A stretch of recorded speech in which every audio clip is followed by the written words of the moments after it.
At my daughter-in-law's victory celebration, she introduced me as the help to 200 of New York's most powerful guests.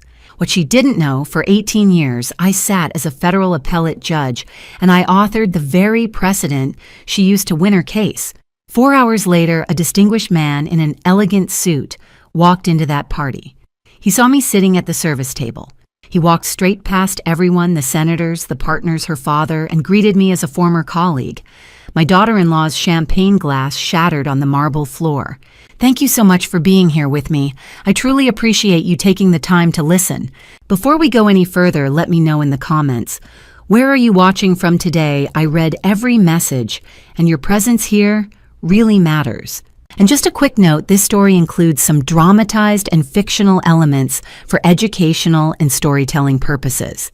Any resemblance to real names or situations is purely coincidental, but the message is meant to be meaningful and helpful. 200 guests filled the rooftop venue in Manhattan, and I sat at table 18 near the kitchen beside the service coordinator. My daughter-in-law's celebration, her victory, her night. And I was seated with the help.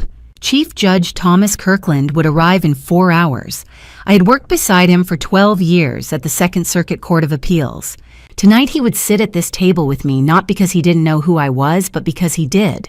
3 years earlier, October 2017, I had sat on a 3-judge panel hearing arguments in Whitmore versus SEC. The case involved disclosure standards in securities fraud. Natalie Grayson had argued for the defense, citing my 2008 opinion in Sullivan versus Tech Corp 17 times. She had lost, 2-1.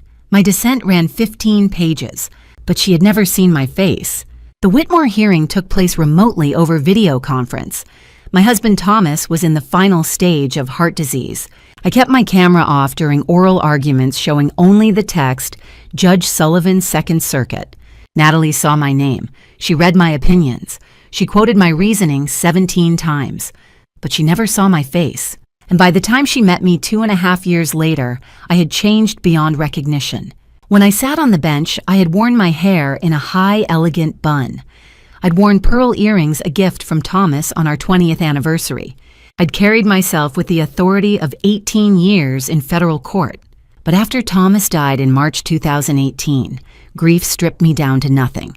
I cut my hair short, practical, not elegant. I stopped wearing jewelry. I lost 20 pounds from months of not eating. I started wearing cheap reading glasses because my vision had blurred from crying. And when I started housekeeping in January 2020, I wore a gray uniform stained with cleaning chemicals. Natalie was the kind of person who only saw people through their titles and trappings. A federal judge looked one way in her mind, powerful, polished, surrounded by law clerks. A housekeeper looked another way, invisible, voiceless, beneath notice. In her worldview, people who cleaned toilets simply didn't exist as individuals. They were labor. They were invisible. She saw what she expected to see, a faceless worker in a gray uniform. And I let her. June 2020. I met my son's girlfriend for the first time in the bathroom of an Upper East Side apartment, one of the luxury units Natalie Grayson used as her private office. My cleaning service had been contracted by the building management. I wore a gray uniform and carried a caddy of supplies. I didn't know Trevor would be there. The work order had simply listed Grayson N, Office 12B. Natalie stepped out of a powder room, smoothing her cream silk blouse. She saw me and smiled the kind of smile people give to furniture. "Oh," she said, "are you with the cleaning crew?" "Yes," I said. "Well, the building said someone would be here. I'm Natalie." "I know," I said quietly. Then Trevor appeared in the hallway carrying takeout lunch. "Mom," his voice cracked. "What are you—" "I work here," I said evenly. Natalie's brows lifted. "This is your mother." Trevor looked at me, then at her, then back at me. I saw the shame flood his face. "Yes," he said finally. Natalie's expression softened into something worse than contempt. Pity. "Well," she said, "it's nice that she's working, staying active." I said nothing. That night, Trevor found me in my apartment in Astoria. "Mom, why didn't you tell me you were—" "Because I wanted to see who she really is," I said quietly. "I want to know the woman you're choosing to spend your life with. I want to see how she treats people when she thinks they don't matter." "This is insane," Trevor whispered. "If she knew you were a federal judge, she won't know." I said firmly. Not yet. You will not tell her who I am, Trevor. You will let her show me exactly who she is. He stared at me. You want me to lie to her? I want you to keep a promise, I said. Your father made you promise to protect me and Hannah. This is how you keep it. Trevor's jaw tightened. How long? As long as it takes. 3 months later, Trevor called me. Mom, I can't watch this anymore. Let me give you money. I make $600,000 a year. If you give me money, I'll disappear, I said quietly. If you tell Natalie who I am, I'll disappear. I need to know who I am when no one is watching, and I need to know who she is when I have nothing to offer her. That's not fair, he whispered. No, I agreed, but it's necessary. There was a long silence. This is the hardest thing I've ever done, he said finally. I know, I said gently, but this is the final test, Trevor. For Natalie, for you, and for me. Back at table 18, I watched Natalie move through the crowd. She was brilliant, ambitious, and utterly certain of her place in the world. She had argued before me and lost. She had quoted my life's work 17 times to try to win her case.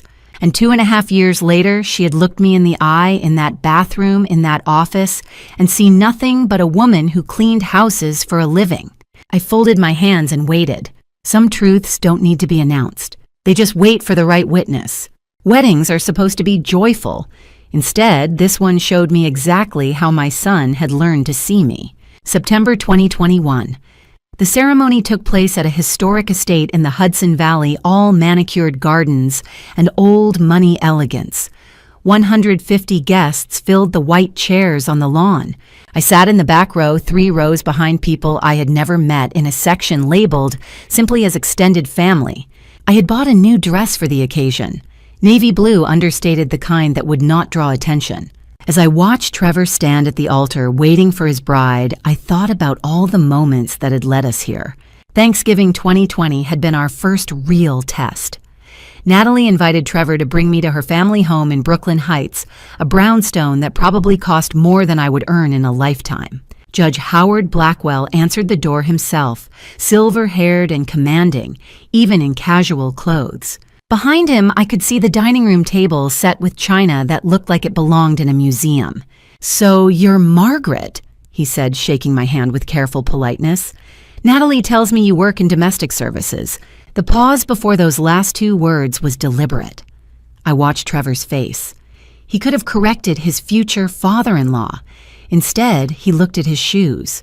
That's right, I said simply. Dinner conversation revolved around legal dynasties and federal appointments. Judge Blackwell mentioned his great-grandfather had clerked for Justice Holmes. His father had argued before the Supreme Court. He himself had served on the Second Circuit before retiring. 4 generations of legal excellence, as he put it. No one asked me a single question about myself. By spring 2021, they were engaged. Trevor called with the news, his voice bright with excitement. She said, "Yes, Mom, we're thinking September." "That's wonderful, sweetheart. I'm happy for you. There's going to be a lot of people. Natalie's family knows everyone. But don't worry. We'll make sure you're comfortable." Comfortable. That should have been my warning. Now, sitting in my back row seat as the ceremony began, I understood what comfortable meant. Invisible. Out of the way. Across the aisle, Judge Blackwell sat in the front row, Lillian beside him in an elegant cream suit.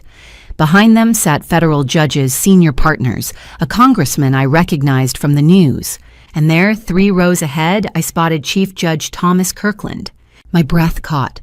Tom had been my colleague for 18 years before I retired.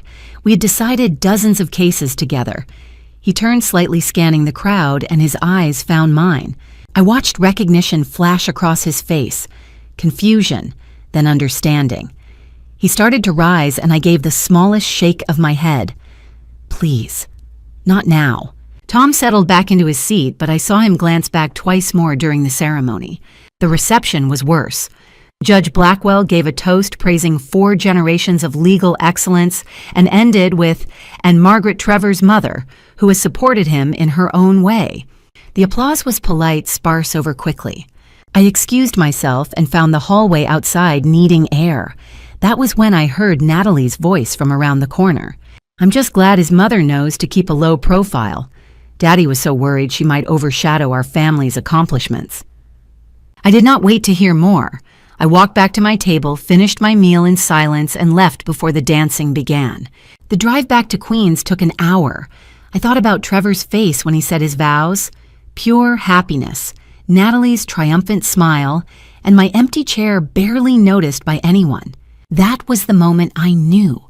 Trevor was choosing her world, and in that world I did not exist. Over the next 3 years, Natalie's contempt would grow bolder. Trevor's silence would grow heavier. But that September night, driving alone past the city lights, I made myself a promise. I would wait. I would watch. And when the truth finally demanded to be heard, I would be ready. 3 years. 3 years of watching my son choose silence while his wife sharpened her knives. The waiting I had promised myself at Trevor's wedding turned into a slow education in humiliation. I told myself I was observing, learning what kind of man my son would become. But the truth was simpler and harder. I was watching him disappear into Natalie's world, one compromise at a time. Thanksgiving 2022 was the first test. The Blackwell Brownstone in Brooklyn Heights gleamed with 40 guests partners, from Natalie's firm, judges from her father's circuit. I arrived with a pumpkin pie I had baked that morning, dressed in my best sweater.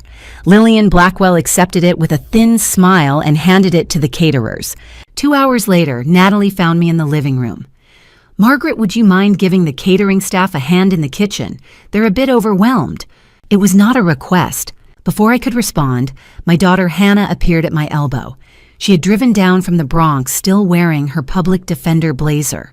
"Mom is a guest," she said, her voice sharp enough to cut glass. Trevor materialized beside his sister. "Hannah, don't make a scene." "I'm not making a scene. I'm pointing out that Mom shouldn't be treated like hired help at a family dinner." "It's fine," I said quietly. "I don't mind helping." Hannah stared at me like I had betrayed her. Maybe I had. But I went to the kitchen anyway, cleared plates, refilled water glasses, and watched my son avoid my eyes for the rest of the evening. That night, riding the subway back to Queens, I thought about the cases I used to preside over. Disputes worth millions of dollars, constitutional questions that would affect thousands of lives. And now I was clearing plates for my daughter-in-law. The April 2023 promotion party was worse. Natalie had been named senior partner at Whitmore and Associates. The celebration took place at the University Club in Manhattan, all dark wood and old money. I wore the same navy dress from Trevor's wedding. Natalie introduced me to her colleagues with careful precision. "This is Margaret, Trevor's mother. She cleans houses in Manhattan." She paused after saying it, watching their faces recalculate everything they thought they knew about Trevor's background. "Oh," one of the partners said, "that's honest work." Later, I overheard Natalie in the powder room hallway. "Thank God Trevor didn't inherit his mother's limitations. She seems content scrubbing floors." I left early that night, too. The pattern was becoming familiar, but it was the January 2024 dinner that nearly broke me. Trevor and Natalie had invited me to their penthouse. Natalie was preparing for the VanceMed trial, and the dining table was covered with legal briefs. Over dinner, she talked about her strategy. The CEO was accused of securities fraud, hiding negative trial data from investors.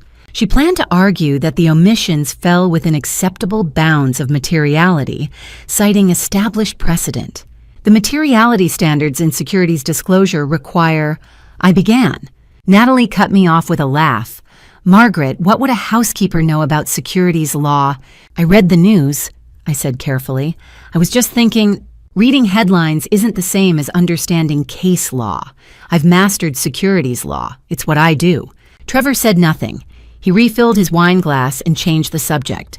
But here was the thing. Natalie did not know the precedent. She planned to cite Sullivan versus TechCorp, the one she would twist to defend her client's convenient omissions. I had written it. Every word of the majority opinion, along with the careful limitations I had built into the holding. She would learn that soon enough. I took the subway home to Queens that night, watching my reflection in the dark window.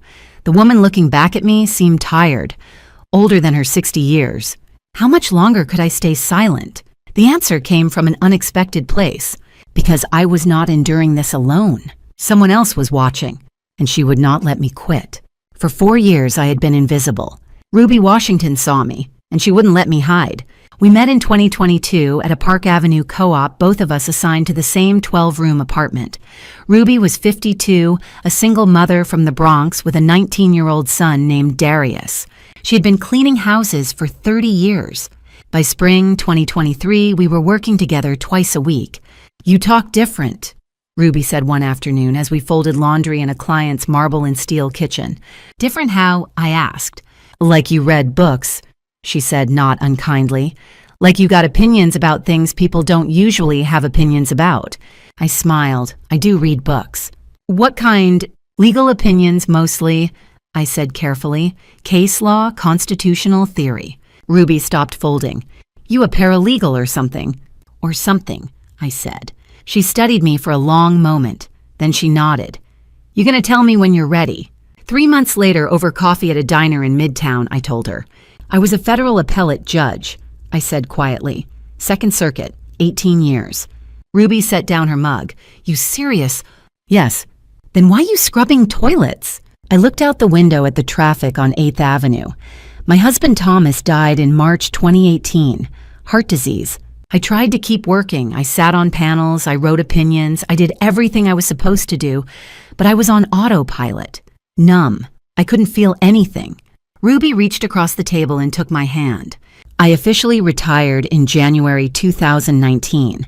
I continued. "I thought I'd teach consult right, but I couldn't.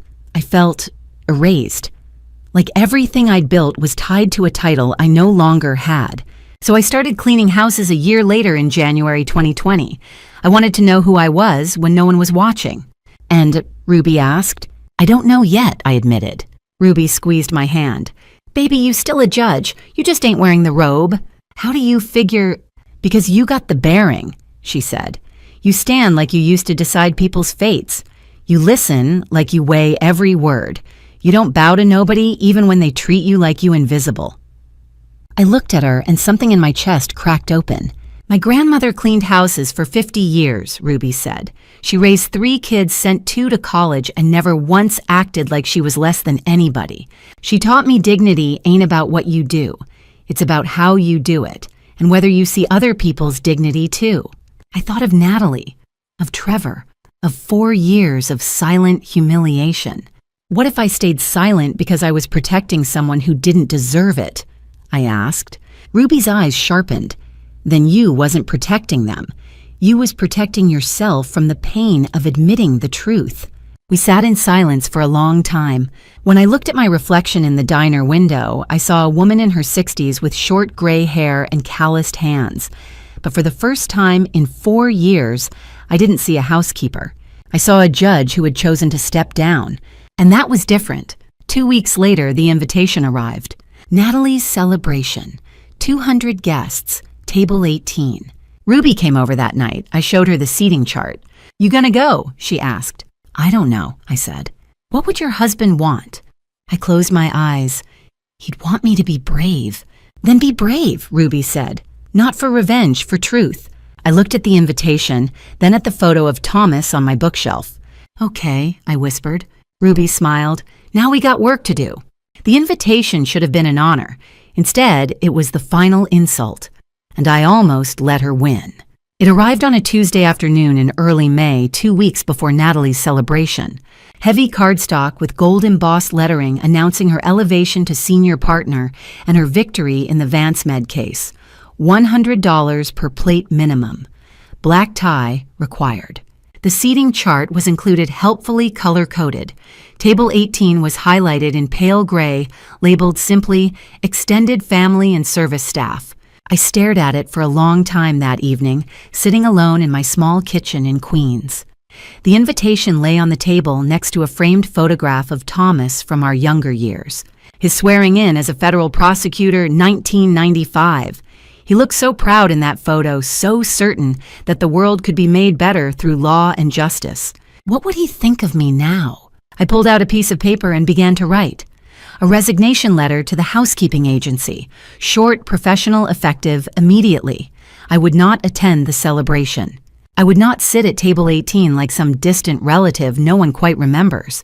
I would not watch my son pretend I did not exist. I would simply disappear, make it easier for everyone. The letter was finished by 8 o'clock. I signed it, put it in an envelope, and sat staring at the invitation again. Somewhere in the back of my mind, I could hear Thomas asking the question he always asked when I was spiraling, "What are you protecting, Maggie?" I reached for my phone to call Trevor, to tell him I would not be coming, that I had a conflict, that he should enjoy his wife's big night without worrying about me. That was when Ruby arrived. It was 9 o'clock. She had a key to my apartment because we had been trading plant watering duties. She came in without knocking, took one look at my face, and knew. What happened? I handed her the invitation and the resignation letter. Ruby read both in silence. Then she set them down very carefully and fixed me with that look she had perfected over 52 years of not tolerating nonsense. "You're quitting." "Yes. Because of this," she tapped the seating chart. "Because they put you at a table with the help. Because I'm tired, Ruby. I'm tired of being invisible. I'm tired of watching my son choose her world over me. I'm tired of pretending this doesn't hurt. So you're going to run away. I'm going to choose dignity." "No." Ruby pulled out a chair and sat down across from me. "You're not protecting dignity. You're protecting Natalie. You're making it easier for her to erase you." I started to protest, but she held up one hand. "My grandmother worked as a maid for 50 years. You know what she taught me?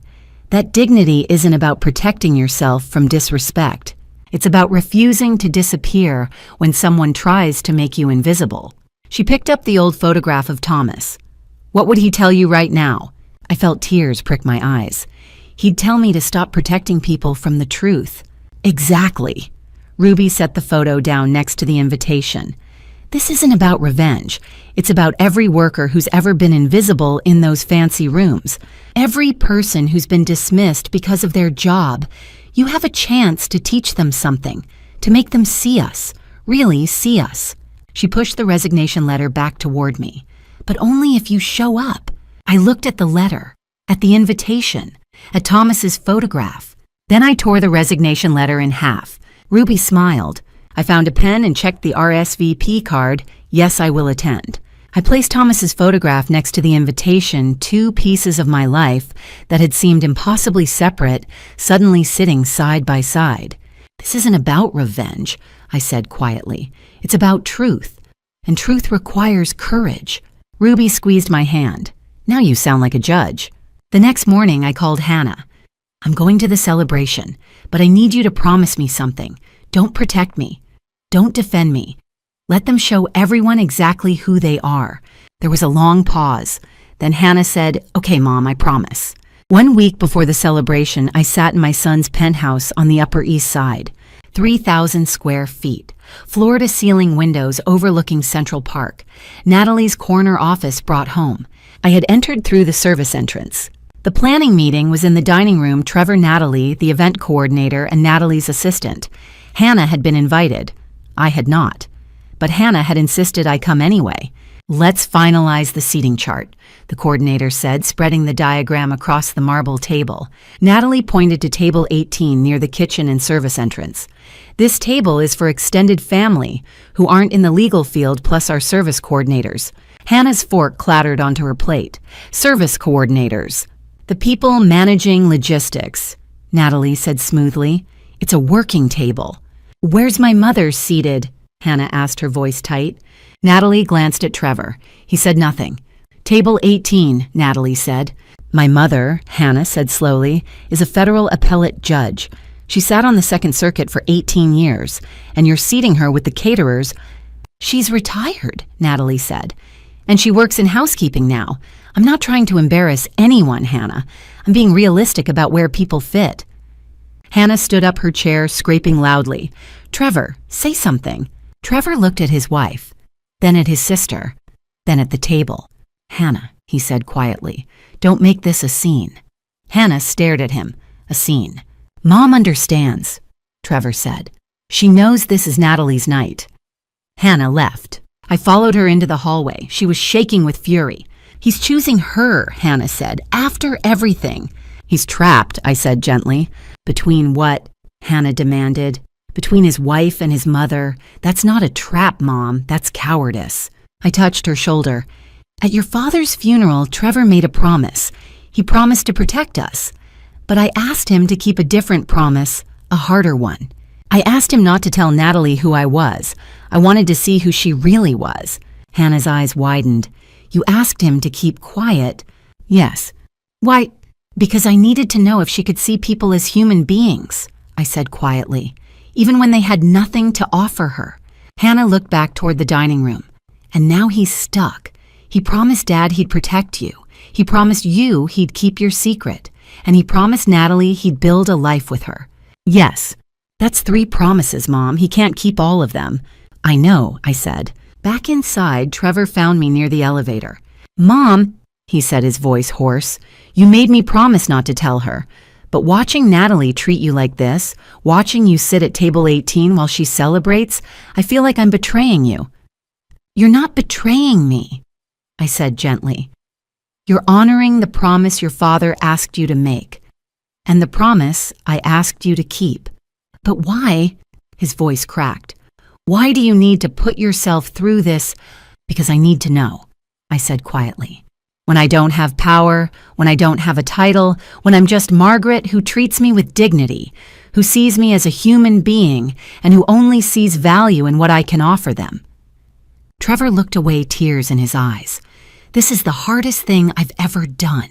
I know, I said, but this is the final test, Trevor, for Natalie, for you, and for me. He squeezed my hand, then stepped back into the penthouse into his 3,000-square-foot prison, where he had promised his father at the funeral he would protect me, and promised me in that lobby 4 years ago he would keep my secret. He was trapped between 2 promises, one to a dead man, one to a living ghost. I didn't blame him. But I wouldn't save him either. 6 days later, on the morning of the celebration, my phone rang. Second Circuit Court of Appeals. Everything was about to change. The call started at dawn. Federal judges do not coordinate security for housekeepers. 8:30 in the morning, my phone rang. The caller ID read Second Circuit Court of Appeals Chief Judge's Chambers. Mrs. Sullivan, this is Amanda from Chief Judge Kirkland's office. I'm calling to confirm your attendance this evening for security coordination purposes. I sat down slowly at my kitchen table. Security coordination. Judicial officials at public events require advanced coordination with venue security. The chief judge asked me to pass along a message. He says he's been waiting for tonight for a very long time. After I hung up, I stared at my phone. Tom Kirkland knew I would be there, and he was planning something. 9:15, another call. This one from Washington, D.C. Judge Sullivan. This is the chambers of Justice Elizabeth Thornton. Justice Thornton will be attending the celebration this evening. Her security detail is confirming the attendance of former judicial officers. The justice wanted me to convey that she remembers your work with the greatest respect. Elizabeth Thornton, Supreme Court. We had overlapped for 3 years when she was on the Second Circuit before her elevation. They know, I said aloud to my empty apartment. They're all coming to witness this. At 11, Hannah arrived with David. He carried a small bouquet of daisies, which he presented with the kind of gentle formality that made me understand why my daughter loved him. How are you feeling, Mom? I took the flowers and found a vase. Like I'm about to walk into a courtroom. Are you scared? Hannah asked, terrified. What if Trevor hates you after tonight? I set the vase on the table and looked at my daughter. Then I'll know who he's become. I'll still love him, Hannah, but I won't enable him anymore. There's a difference between loving someone and protecting them from the consequences of their choices. David spoke quietly. What you're doing takes more courage than anything I've ever seen in a courtroom. Courage isn't not being afraid, I said. It's doing what's right despite the fear. They stayed for lunch. We did not talk about the evening ahead. Instead, we talked about David's latest case, Hannah's caseload, the small daily details of their lives. Normal things. Grounding things. After they left, I stood in front of my closet for a long time. I had bought a new dress for the occasion. Navy blue, elegant but understated with clean lines that reminded me of the robes I used to wear. I laid it out on my bed, along with simple jewelry. Pearl earrings Thomas had given me for our 20th anniversary. At 4 o'clock, I got ready. As I zipped up the dress and checked my reflection, something shifted. For the first time in 4 years, I did not see a housekeeper looking back at me. I saw a federal judge. I called a car service instead of taking the subway. A small thing, but it mattered. When the driver arrived, he held the door open. "Big event tonight, ma'am." The biggest. We pulled into Manhattan traffic. The city glittered in the late afternoon sun, all possibility and sharp edges. "You seem calm," the driver said, glancing at me in the rear-view mirror. "Most people heading to fancy parties are nervous." I smiled. "Not anymore. For the first time in 4 years, I'm going exactly where I belong." He dropped me at the Blackwell Brownstone in Brooklyn Heights. The pre-dinner reception would be the final test. Family-only Natalie had said, a chance for everyone to gather before the main celebration. I stood on the sidewalk looking up at the elegant facade. Somewhere inside, Judge Howard Blackwell was hosting cocktails and small talk, completely unaware that his carefully constructed evening was about to come apart. What I did not know was that Judge Blackwell was hiding the most dangerous secret of all, and by the end of the night, everyone would know it. I arrived at Judge Howard Blackwell's Brooklyn Heights townhouse at 5 o'clock. 40 guests milled through the parlor senior partners from Natalie's firm's Second Circuit judges' family friends. I stood near the doorway holding a glass of water, dressed in a navy cardigan and gray slacks. Not the uniform, not quite the judge, somewhere in between. And then I saw him. Judge Howard Blackwell moved through the room with the practiced ease of a man who'd spent 30 years commanding courtrooms. 72 years old, silver hair, sharp eyes. Those eyes found me across the room, and I watched the recognition flicker across his face. It lasted only a moment, a brief widening of his eyes, a slight pause in his step. Then his expression smoothed into something else, something colder. He knew exactly who I was. We had worked together for 12 years, 2005 to 2017. We had written briefs together, debated legal philosophy, respected each other's work. And in 2016, we had both been shortlisted for the Supreme Court. I had been chosen, he had not. And now, 8 years later, he watched me standing in his parlor, the woman who had beaten him for the highest honor in American law, dressed like someone's forgotten relative, holding a glass of water near the side entrance. I saw it in his eyes' satisfaction. He knew, and he was enjoying this. Howard Blackwell wanted his daughter to humiliate me because I had taken the Supreme Court seat he'd spent his entire career dreaming of. He turned away and greeted another guest. He said nothing. He did nothing. He simply let Natalie continue her cruelty, knowing exactly who I was. Dinner was served in the formal dining room. Natalie sat at the center, radiant and confident. Trevor sat beside her silent. Hannah sat beside me, her jaw tight with barely controlled fury. Judge Blackwell stood to give a toast. "Tonight," he said, raising his glass, "we celebrate my daughter Natalie's extraordinary victory in the Vance Med case. 4 generations of this family have practiced law with excellence and integrity. Natalie has honored that legacy." He glanced at me briefly. His expression was neutral. "We are grateful," he continued, "to everyone who has supported her. Family, colleagues, friends. Every contribution, no matter how modest, has played a part." I said nothing. After dinner, I found Howard Blackwell alone in his library. He was pouring scotch, his back to me. "You knew," I said quietly. His hand paused on the decanter. He didn't turn around. "You knew who I was the moment I walked into your house tonight," I continued. "I saw it in your eyes, Howard. The recognition, and then the satisfaction." He set down the decanter slowly and turned to face me. His expression was careful, guarded. "Margaret," he said, his voice measured. "I wasn't certain. You look very different." "Liar," I said softly. His jaw tightened. "You knew," I repeated, "and you said nothing. You watched Natalie seat me at table 18. You watched her dismiss me as Trevor's mother who works in housekeeping. You stood by while your daughter treated me like I was invisible." He looked away. What was I supposed to do? Announce to my daughter that the woman cleaning houses is the judge who beat me for the Supreme Court, that would have humiliated her? "So you let her humiliate me instead," I said. His eyes flashed. "You chose this, Margaret. You walked away from the bench. You started cleaning houses. Don't stand here and act like you're the victim when you chose to throw away everything you built." I studied him for a long moment. "You're right," I said quietly. "I did choose this. I chose to step down when my husband was dying. I chose honest work over empty status. I chose to see who people really are when they think I'm powerless. I stepped closer, and you chose to let your jealousy turn you into someone who would watch his daughter mock a grieving widow for 4 years just because that widow once got the job you wanted. His face went pale. Tomorrow night, I said, 200 people will know exactly who I am. Chief Judge Kirkland will be there. Justice Thornton will be there. The mayor will be there. And they will all see that you stood by in silence while your daughter humiliated a federal judge, your former colleague, because of a grudge you've nursed for 8 years. I turned toward the door. I hope your pride was worth it, Howard. I left him standing in his library, his scotch untouched, his face the color of ash. 1 hour later, I stepped into the hired car that would take me to the rooftop venue in Manhattan. 200 witnesses, one truth, no turning back.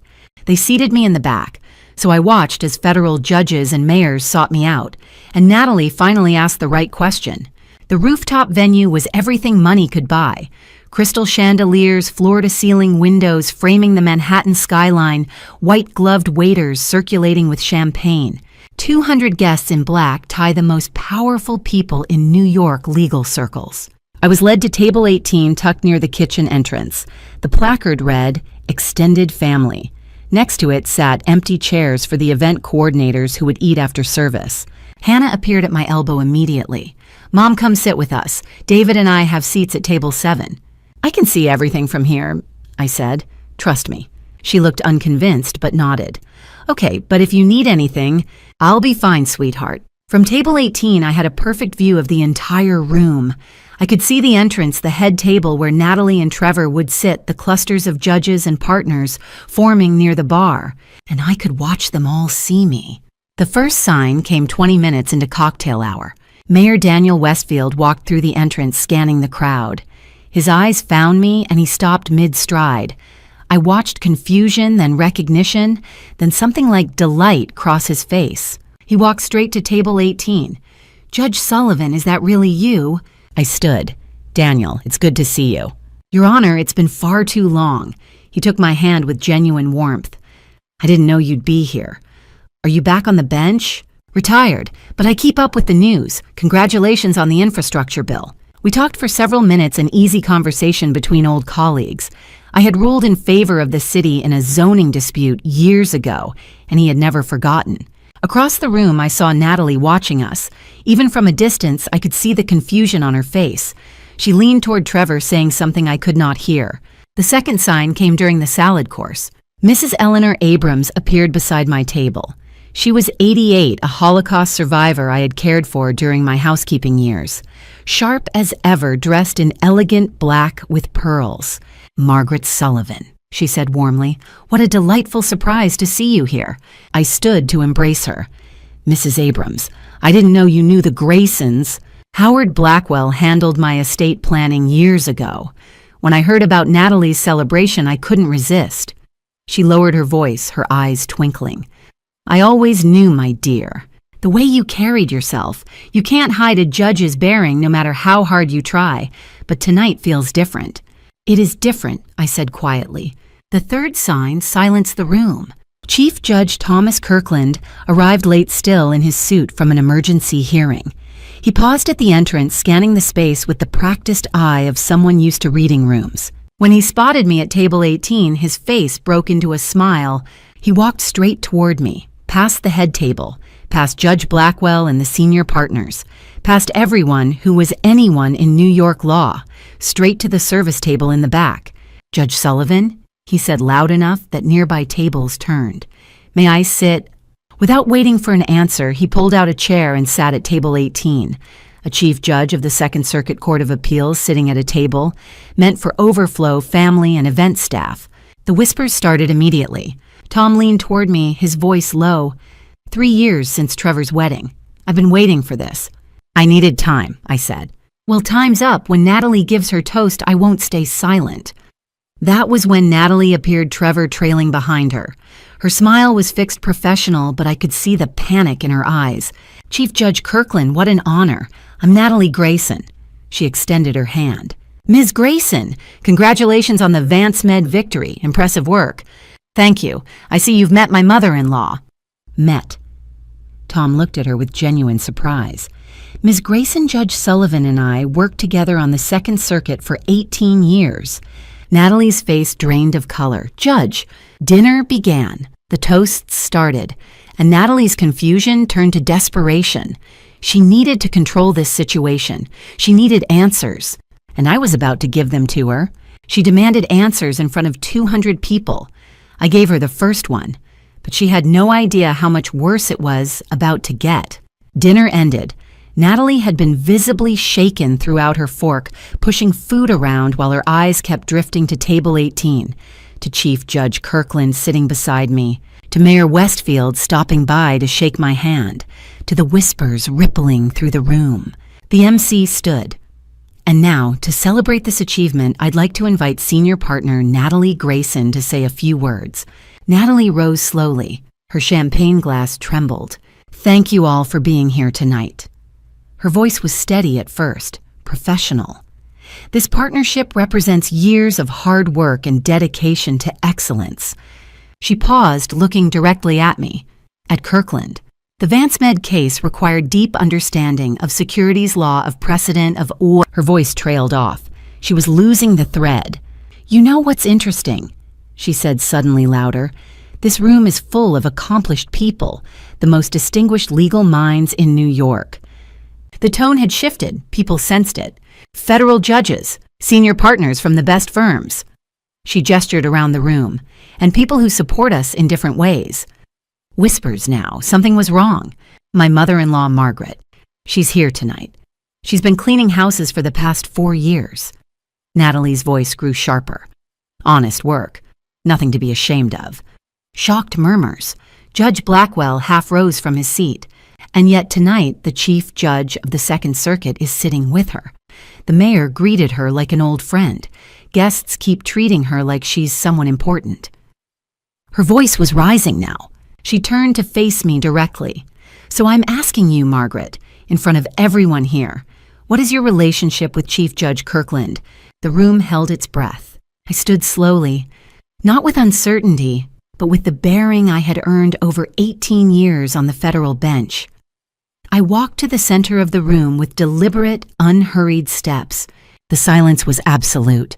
Natalie, I said quietly, are you certain you want to do this here now in front of 200 witnesses? Yes. Her voice was desperate. I want to know why my housekeeper mother-in-law is being treated like a colleague by federal judges. I looked around the room, at Hannah, tears streaming down her face, at Trevor, face in his hands, at Judge Blackwell, white as paper, at Ruby, smiling broadly. You asked what I am to Chief Judge Kirkland. I let the words hang in the air. And you believe the answer is housekeeper. Natalie said nothing. What else could it be? I turned to face the entire room. When I spoke, my voice carried the weight of every opinion I had written, every argument I had heard, every decision I had rendered. Chief Judge Kirkland and I worked together at the United States Court of Appeals for the Second Circuit for 18 years. He was appointed in 2007. I was appointed in 2001. For 6 of those years, I was his senior colleague. The room erupted. Gasps, shocked whispers. Someone dropped a glass. Kirkland stood. Not could be Ms. Grayson. That's public record. Judge Margaret Sullivan is one of the finest legal minds I have ever known. Trevor's wine glass slipped from his fingers and shattered against the floor. Natalie's face had gone white, but she did not understand everything yet. She did not realize she had been citing my own precedent to win her cases. She did not know her father had been hiding this all along. The worst was still ahead. If you're still here with me, please comment any number from 1 to 9, so I know you're still watching. And if you were in my place at that moment, would you speak the truth right then? Even if it shattered everything or stay silent to protect your family, please note, the next part of this story contains dramatized and fictionalized elements for storytelling purposes. If this type of content isn't for you, you're welcome to stop watching here. She wanted to know who I was, so I told her. I stood in the center of the rooftop, 200 guests watching, and I let 18 years of silence break open. In 2008, I said, my voice steady, I authored Sullivan versus Tech Corp, a securities fraud case that established the materiality standard for corporate disclosure. Natalie's champagne glass trembled. You cited it 17 times in the VanceMed case. I continued. You built your entire argument on the framework I created. Her lips parted. No sound came out. But I argued before you, Natalie whispered. In Whitmore, in 2017, I saw your name. You saw my name on paper, I said quietly. The hearing was remote. October 2017, my husband was dying. I kept my camera off. You read my dissent. You quoted my reasoning, but you never saw my face. I stepped closer. And when you met me 2.5 years later, I looked nothing like a judge. I'd cut my hair short, lost 20 pounds from grief, wore cheap glasses and a gray cleaning uniform. I looked directly into her eyes. But the real reason you didn't recognize me had nothing to do with appearance. In your world, people who clean toilets don't have faces. They don't have names. They don't have histories. You saw a uniform, not a person. You saw labor, not a life. The room was silent. That is called confirmation bias, I said softly. And it's why you never recognize the woman whose life's work you built your career on. Chief Judge Kirkland stood. Judge Sullivan and I served together on the Second Circuit for 12 years. She was my senior colleague. Mayor Westfield rose. Judge Sullivan prevented an assassination attempt in 2008. FBI intelligence routed through her chambers, saved 17 lives. Mrs. Abrams stood. Sullivan versus Tech Corp is cited in every securities case I've argued for 16 years. Natalie turned in a slow circle, her face ashen. But you clean houses. I did, I said. For 4 years. After my husband died, I didn't know who I was without the robe. I wanted to see if I still mattered when no one was watching. You let me humiliate you, Natalie whispered. No, I said gently. You did that yourself. I turned to Judge Howard Blackwell. Your father and I worked together for 12 years, I said.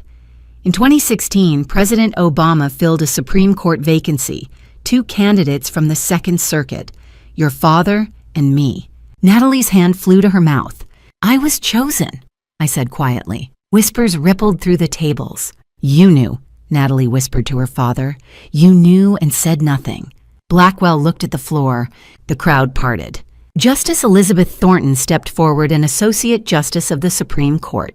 Judge Sullivan wasn't just on the short list, Thornton said. She was the top candidate.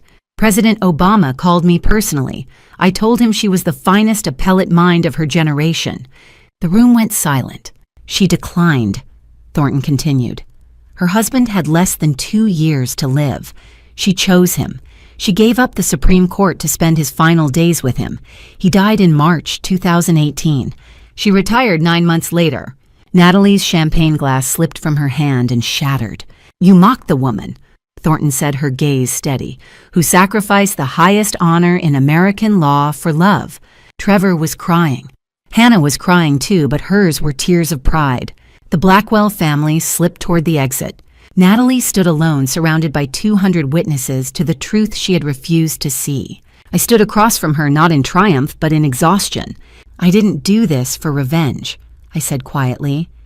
I did it because the truth matters, because 4 years of silence enabled cruelty, because my son deserved to see who you really are. And because you deserved the chance to see who I really am. Natalie opened her mouth, closed it, then turned and walked toward the elevator. The doors closed behind her. The worst was still ahead. In 3 weeks, the case she'd just won would unravel completely. She humiliated me for 4 years. When the truth came out, I felt no triumph, only sadness for what we had all become. The room was still buzzing with shock when Trevor stood. He walked toward me slowly, like a man approaching the edge of a cliff. 200 people watched as my son dropped to his knees in front of me. Mom. His voice broke. I'm so sorry. Tears streamed down his face. At Dad's funeral, we promised, Hannah and I. We put our hands on his casket together and we said, we will protect Mom. We will never let her stand alone. His shoulders shook.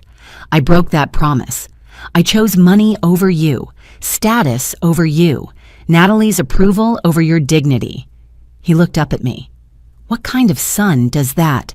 I reached down and took his hands. "Stand up, Trevor." "I can't stand up." He rose unsteadily. I held his face in my hands the way I had when he was small. "You didn't break the promise. You forgot who you were, but now you're remembering."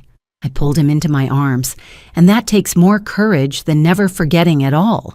Trevor sobbed against my shoulder. Then Hannah was there too, wrapping her arms around both of us. The three of us stood together in the center of that glittering room while 200 witnesses watched a family begin to heal. Someone started clapping, then another person. Within seconds, the applause filled the space. Mayor Westfield approached. "Judge Sullivan, I need to tell these people something." He raised his voice. "In 2008, this woman prevented my assassination. FBI intelligence came through her court about a credible threat.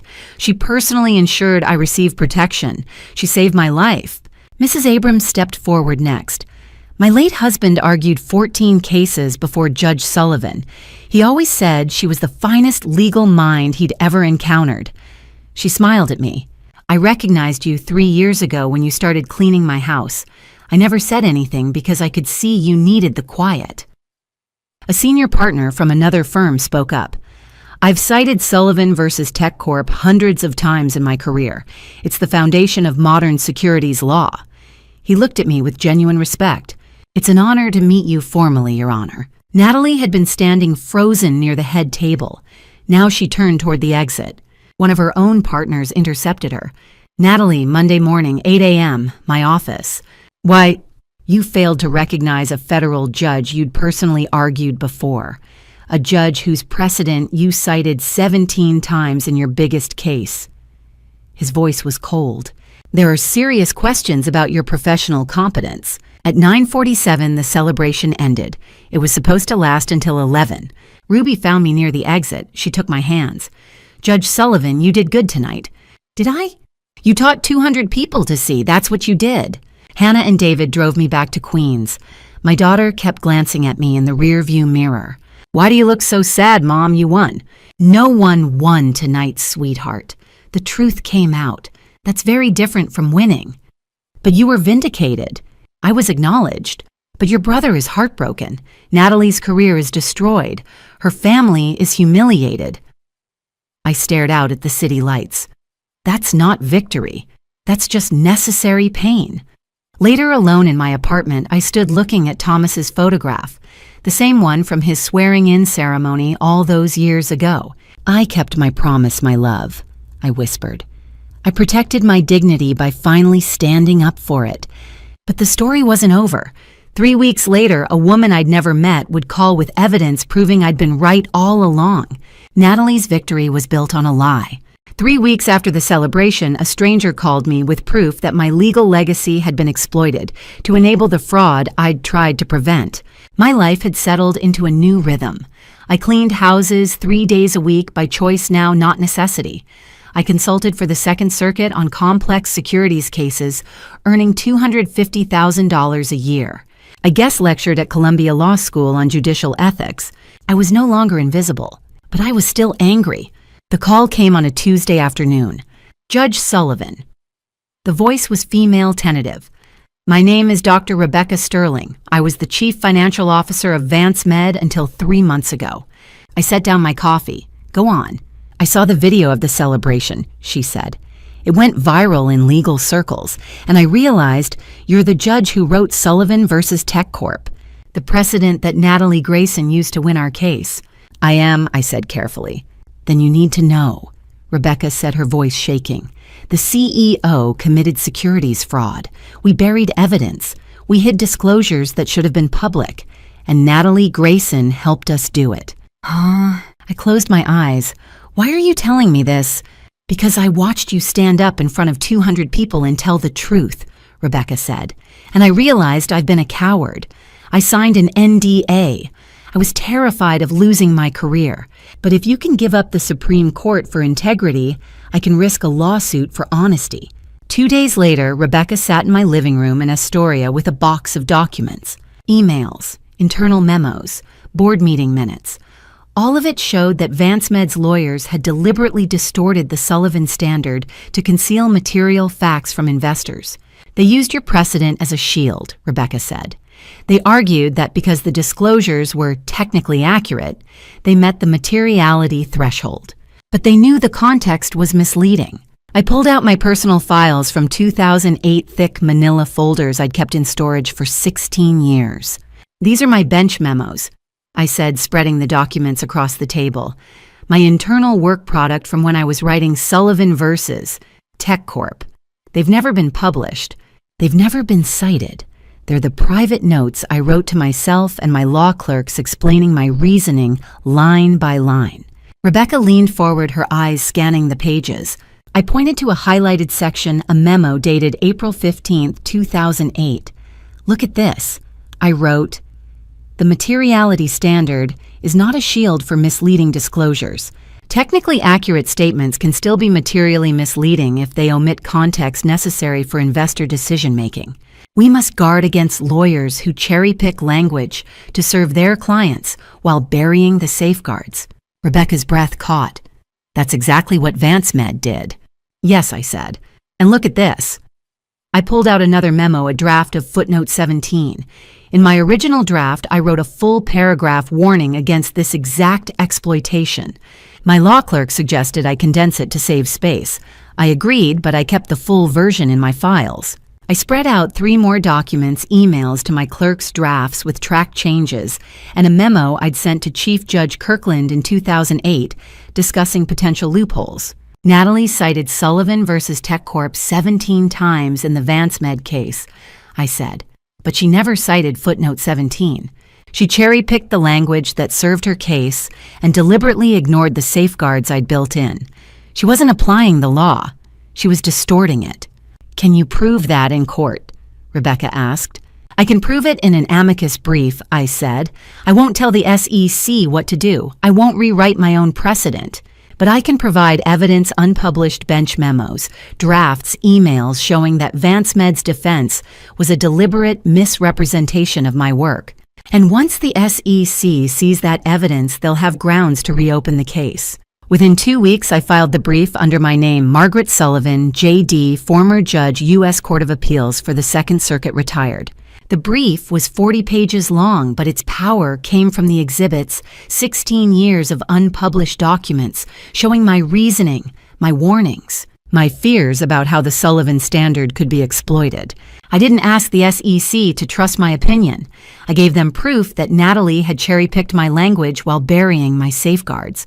I showed them line by line, where VanceMed's lawyers had cited paragraph 3 of my opinion while deliberately ignoring footnote 17, the footnote that explicitly warned against the very tactic they'd used. I wasn't rewriting the law. I was exposing how Natalie had twisted it. Within a week, the SEC announced it was reopening the VanceMed investigation, not because a retired judge had asked them to, but because I'd provided documentary evidence of legal malpractice. Within 2 weeks, the Wall Street Journal ran the story. Retired judge clarifies her own precedent, says VanceMed defense distorted original intent. Bloomberg Law followed Sullivan standard under review when precedent is weaponized. Legal journals praised it as a rare and courageous act of judicial humility, a recognition that even the best written opinions can be exploited, and a willingness to repair the damage. Chief Judge Kirkland called me late one night. "Margaret," he said, "you just undid 16 years of bad faith lawyering. You reminded everyone that precedent isn't a weapon. It's a framework, and it requires integrity to use it correctly." "Do you think Natalie knew?" I asked quietly. Kirkland was silent for a long moment. "I think she knew enough," he said, "and I think she chose not to ask the hard questions." I thought of Trevor, of the funeral promise, of 4 years of silence. "That's the definition of complicity," I said. "Yes," Kirkland agreed. "It is. 6 months later, I would know if my son had truly changed or if his confession on that rooftop had been just another performance. 6 months after the celebration, my life looks nothing like people expected, but it looks like freedom. I still live in my 1-bedroom apartment in Astoria. I still clean houses twice a week, not because I need the money, but because the work grounds me. The consulting position with the Second Circuit pays well enough. The ethics seminars at Columbia keep my mind sharp. I found balance finally between who I was and who I've become. Ruby remains my closest friend. She still makes me laugh, still calls me out when I take myself too seriously. Trevor is the one who has changed most dramatically. He filed for divorce in September, left Goldman Sachs in October. Now he works as development director for Hannah's public defender organization, raising funds to help people who can't afford lawyers. His salary dropped from $620,000 to $85,000. He lives in a modest one-bedroom in Brooklyn, takes the subway to work, and sees me twice a week for dinner. Last week, he showed me a draft essay he'd written for the New York Times opinion section. The headline read, "I betrayed my mother for status." It was honest, unflinching. He didn't make excuses or try to explain away what he'd done. He simply told the truth about choosing Natalie's world over his own family, about breaking the promise he'd made at his father's casket. "Should I publish it?" he asked. "Yes," I said. "Truth always matters." The essay ran in mid-December. It went viral within hours. Some people praised his courage. Others said he was trying to rehabilitate his image. Trevor read every comment. "People keep calling me brave," he told me, "but you were brave, Mom. I was just finally honest." Natalie's trajectory has been different. Whitmore & Associates asked her to resign in July. The Bar Association reviewed her conduct and issued a formal censure, though they stopped short of suspension. She now works at a small firm in Midtown handling smaller cases for a fraction of her former salary, $150,000 instead of $850,000. She lives in a studio apartment in Hell's Kitchen. The VanceMed CEO was reindicted in August based on Dr. Sterling's evidence. His trial is scheduled for next spring. He asked Natalie to represent him again. She declined. I hear through Hannah that the Blackwell family has distanced themselves from her. Judge Blackwell retired quietly in October. I take no joy in Natalie's consequences. I hope she learns something from this. Intelligence without humility is wasted potential.